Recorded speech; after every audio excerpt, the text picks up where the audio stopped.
Did you know that an archaeological artifact was discovered that precisely pinpoints the very year when the Apostle Paul was in the city of Corinth? It's called the Gallio Inscription. Stay tuned to learn more.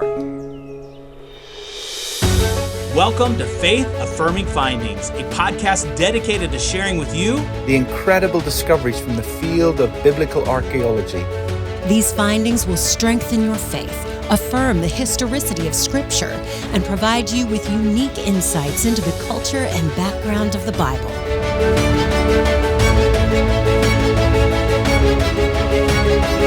Now, here is your host, Associate Professor of Bible Exposition at Dallas Theological Seminary, Dr. Paul Weaver.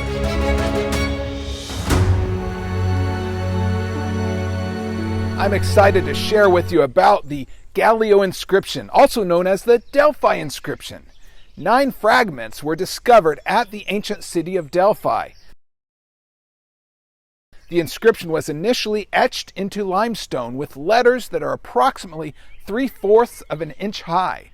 These fragments were confirmed to be a part of an imperial inscription from Emperor Tiberius Claudius. The contents indicate that this inscription was probably written to the citizens of Delphi. This inscription is believed to have been part of the exterior wall on the southern side of the temple to Apollo. This inscription can be viewed today at the Archaeological Museum in Delphi. Multiple fragments have yet to be discovered, but scholars have been able to construct a possible restoration of the original wording.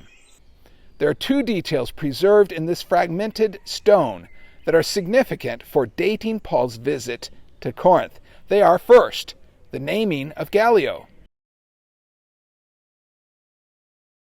and second, the numbering of the previous announcements.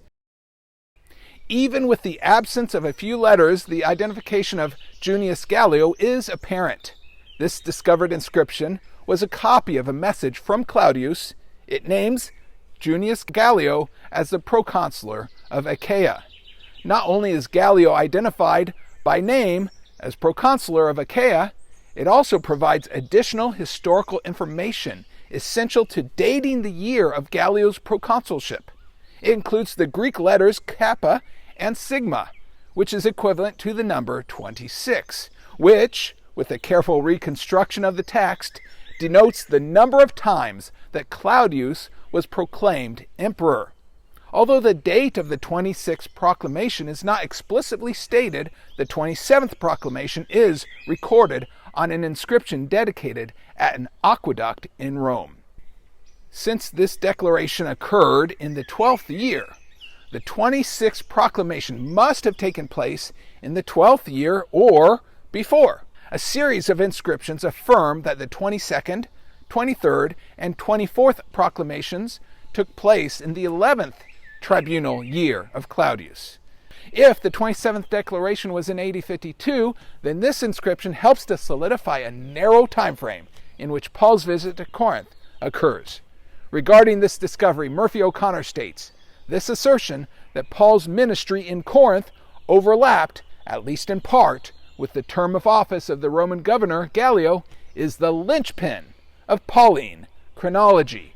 It is the one link between the apostle's career and general history that is accepted by virtually all scholars."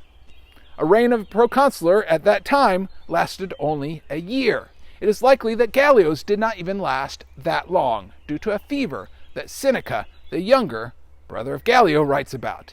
He writes, "I remember Master Gallio's words when he began to develop a fever in Achaia, and took ship at once, insisting that the disease was not of the body, but of the place."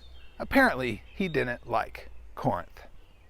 The combination of the archaeological evidence, along with the writings of Luke and Seneca, makes an AD 50 to 51 dating very strong.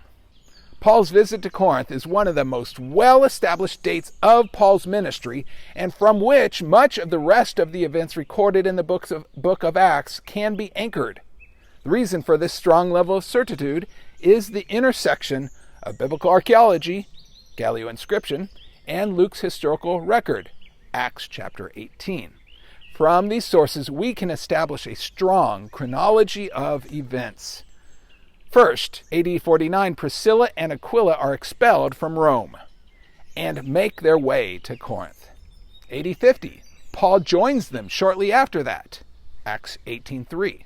AD 50-51, Paul ministers to the Corinthian people for 1.5 years. AD 51, Gallio is appointed proconsular. AD 51-52, Paul is brought before Gallio by Jewish unbelievers and is accused of violating the Jewish law. After Gallio refuses to judge their matter, Paul is then released. The Apostle Paul stays many more days before departing for Syria. Let me repeat again the words of Murphy O'Connor.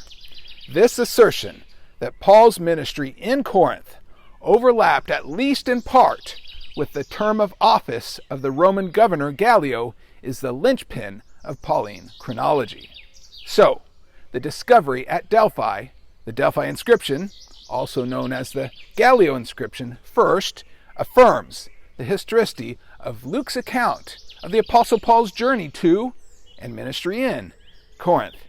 Gallio was indeed a proconsular during the time frame that Paul lived and ministered in Corinth, just as Acts 18 records. And second, the Delphi inscription, along with Luke's historical account in the book of Acts, pinpoints the exact year when the Apostle Paul was in the city of Corinth. It is indeed the linchpin of Pauline chronology. And that is your faith-affirming finding of the week.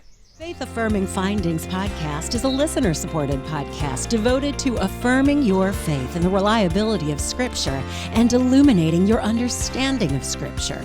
If you would like to help sponsor the Faith Affirming Finding podcast, You can make a tax-deductible donation of any amount, large or small, at faithaffirmingfindings.com.